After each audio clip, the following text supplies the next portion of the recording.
स्तोत्र संहिता अध्याय 128 आरोहण स्तोत्र। जो पुरुष परमेश्वराचे भय धरितो, जो त्याच्याच मार्गांनी चालतो, तो धन्य। तू आपल्या श्रमाचे फळ खाशील, तू सुखी होशील, तुझे कल्याण होईल। तुझ्या माझघरात तुझी स्त्री सफळ द्राक्षवेलीसारखी होईल। तुझ्या मेजासभोवती तुझी मुले जैतुनाच्या रोपांसारखी होतील। पहा, परमेश्वराचे भय धरणाऱ्या पुरुषाला असा आशीर्वाद मिळेल।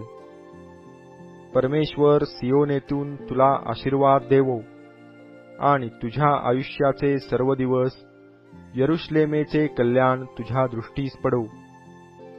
तुझ्या मुलांची मुले तुझ्या दृष्टीस पडोत। इस्रायेलास शांती असो।